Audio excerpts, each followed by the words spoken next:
Hello, good morning everyone.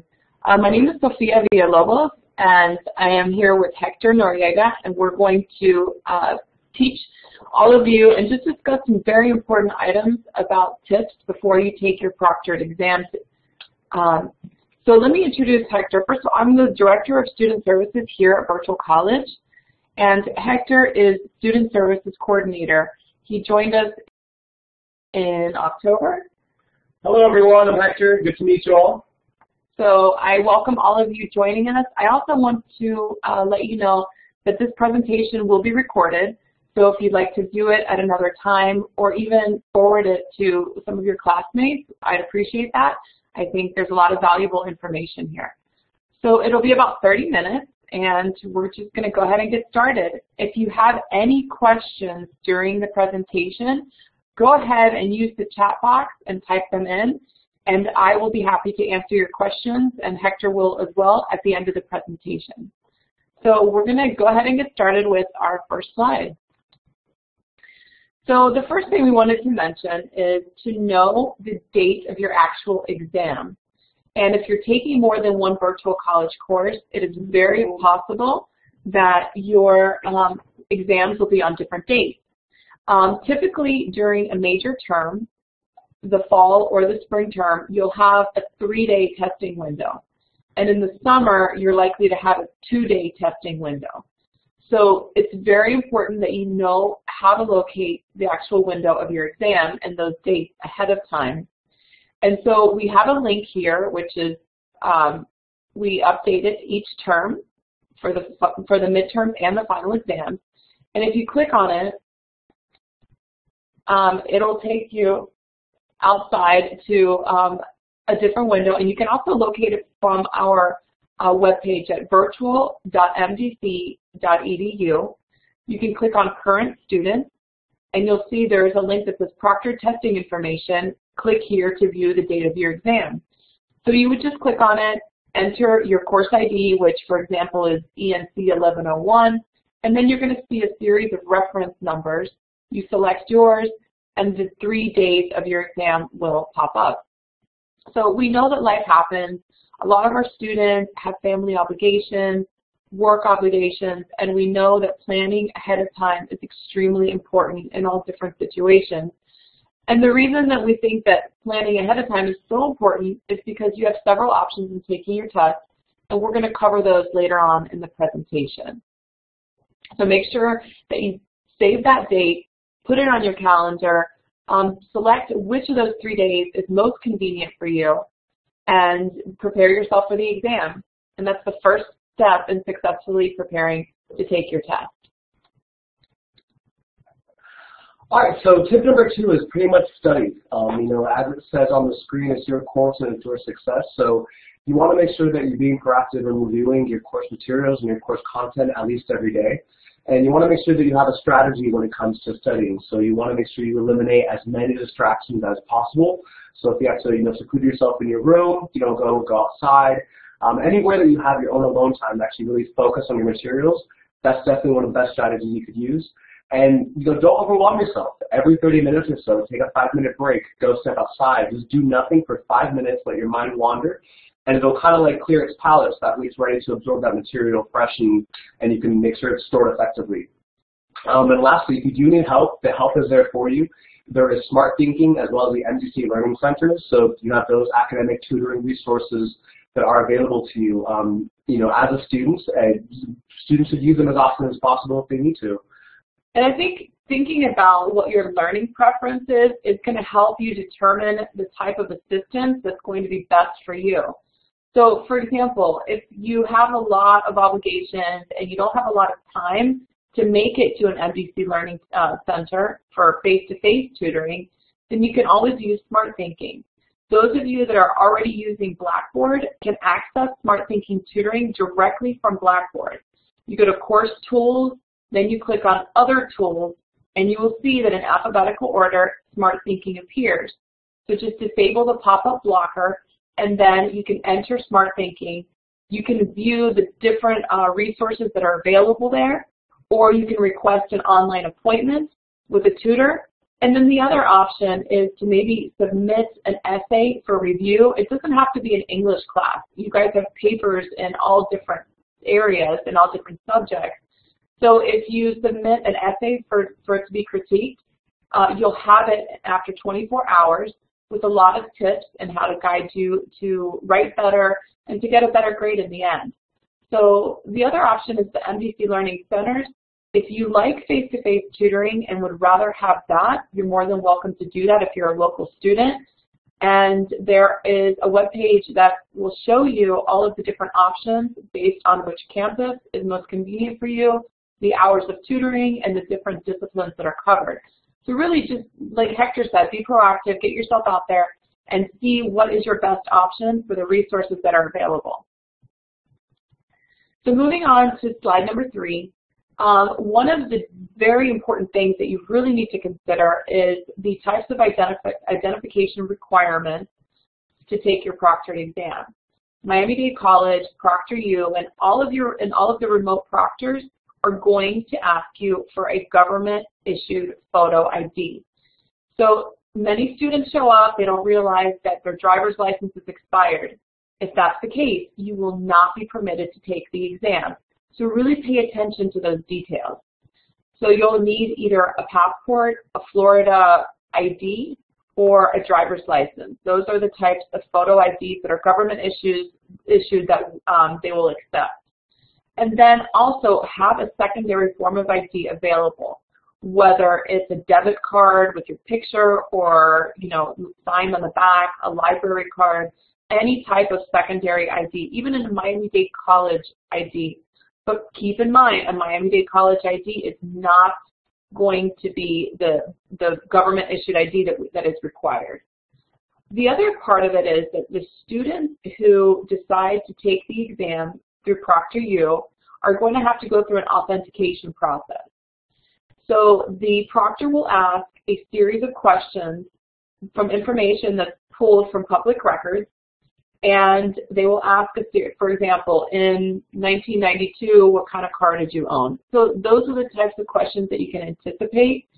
If you don't remember the information, you will have a second attempt. But keep in mind, there are only 2 attempts in answering these questions. You will not be able to proceed if you don't answer them correctly on the second attempt. So identification requirements are very, very important. And actually, the North Campus, if you're planning to test there, not only do they ask for the identification requirements, they also want students to have their schedule printed that shows that they're taking an online class.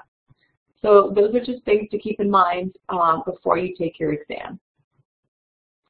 All right, Hector's going to move us on to slide number 4.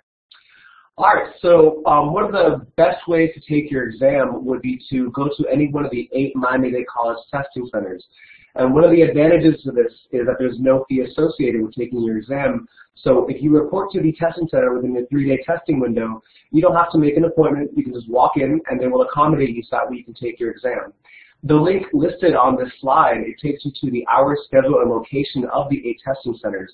But just to point of reference is during the exam testing times, the testing centers are open from 8:30 a.m. till 6 p.m. Monday through Thursday, and then on Friday it's from 8:30 a.m. to 1 p.m. in the afternoon. So Friday is a little bit of a shorter day, so if your testing window does end on a Friday, you want to make sure you're taking that exam before 1 p.m. So Hector, what if I'm a student and I come to the Wilson campus at 1:30 on a Friday, and that was the last testing day of my 3-day window? What would you advise me to do? I would advise you to utilize the ProctorU service at that point, given that the testing center has closed. You can definitely contact your instructor to see if there's any alternative. However, the best practice for you to utilize would be to use ProctorU, which we'll explore later on in these slides. But at that point, you can access your exam from home or from your office, whichever one is more convenient for you. But that way you'll be able to take your exam before the testing window ends. Awesome. Great, thank you. So remember, for local students, if you are a combination of face-to-face and virtual college classes, and it may be actually the best option for you to go to a Miami-Dade College testing center. If you're on campus anyway those days, just take advantage and go.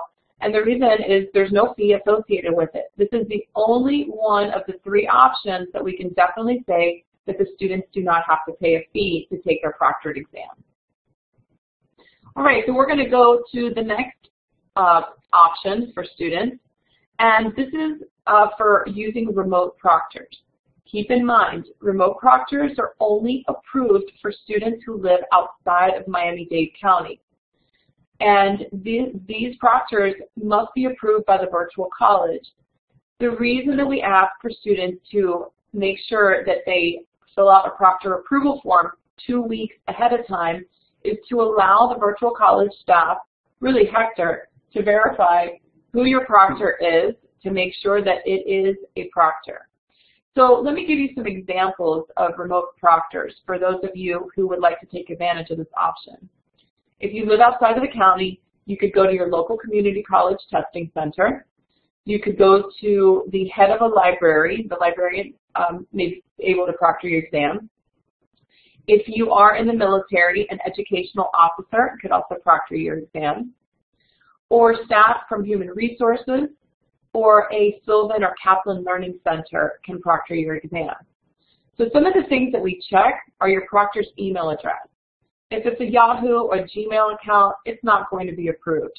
So the actual testing center, it has to be as part of that email address for us to know that this is truly a remote proctor, an approved proctor.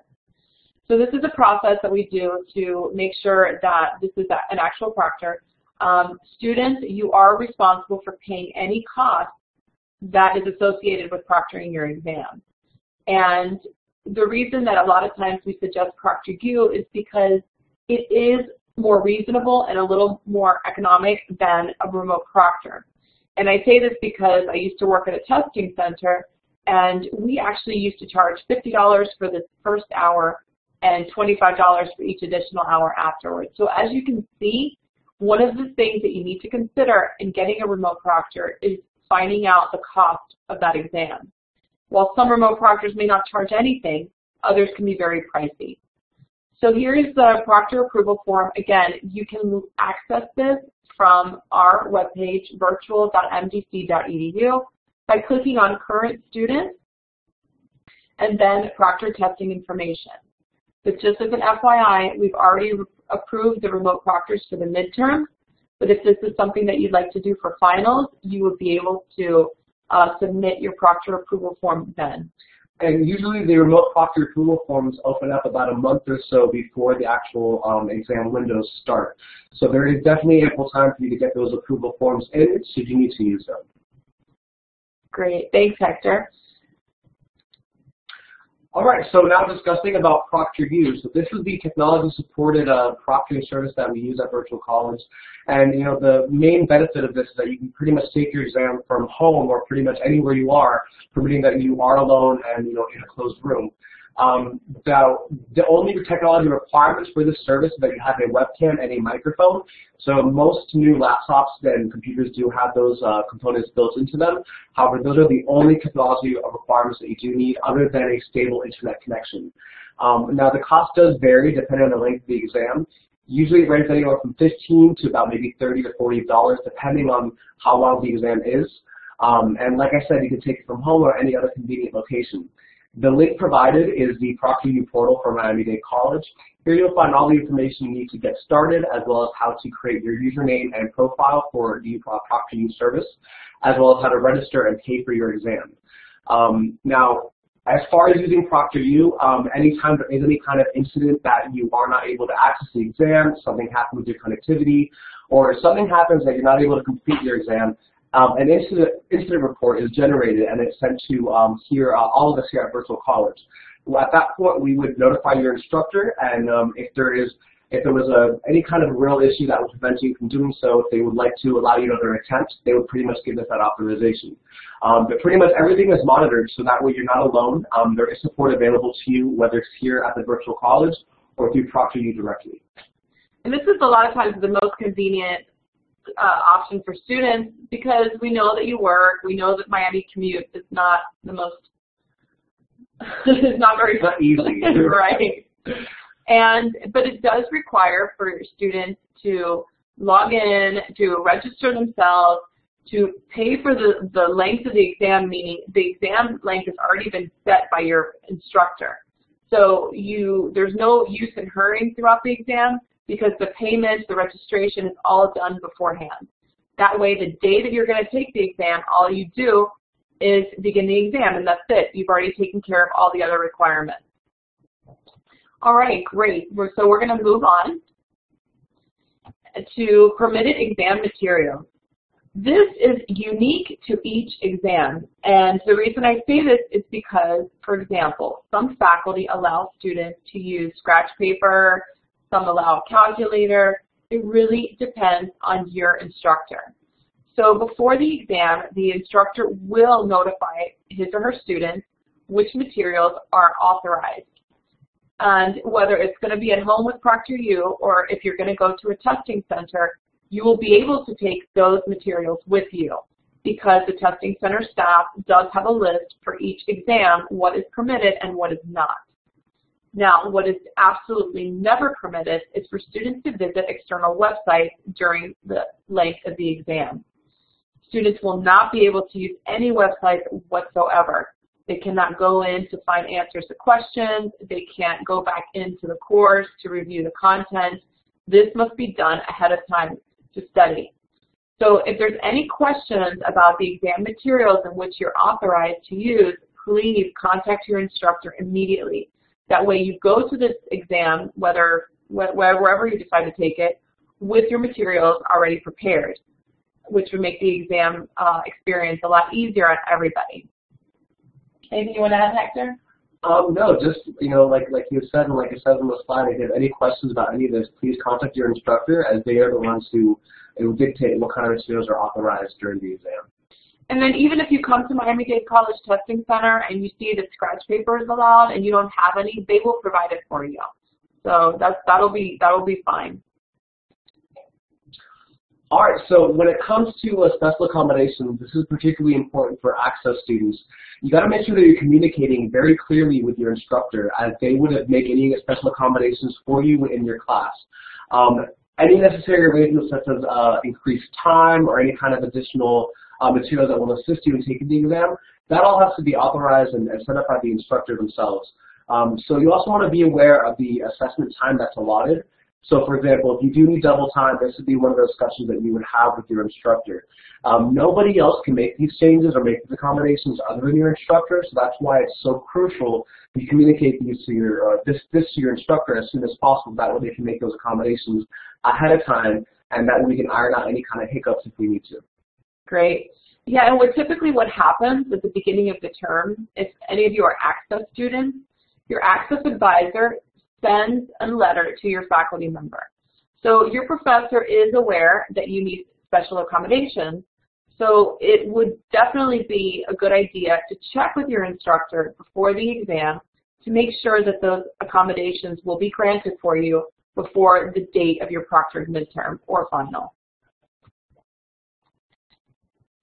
So we're on to tip number 9, and this is about testing issues. For example, students have a lot of questions before the exam, during the exam, and even afterwards. And the best person to communicate with is your instructor. Let your instructor be your first point of contact, not just about testing issues, but about several things during the duration of the semester. Your professors would be happy to help. Please do not be intimidated in talking with them. They love what they do. They love helping students. And you can also reach out to the virtual college. Do keep in mind, and I believe that Hector mentioned this briefly earlier, that if anything out of the ordinary occurs during the exam, the professor will be the first to know. The testing center here at Miami-Dade College, the rule of thumb, and this is the practice that we've used for many years, if there's any issue within in the testing center with your exam, the first thing they'll do is they will write an incident report directly to your professor, and they will also copy several folks here at the virtual college. That way, if the professor and we need to talk about the situation, we're all aware of what occurred.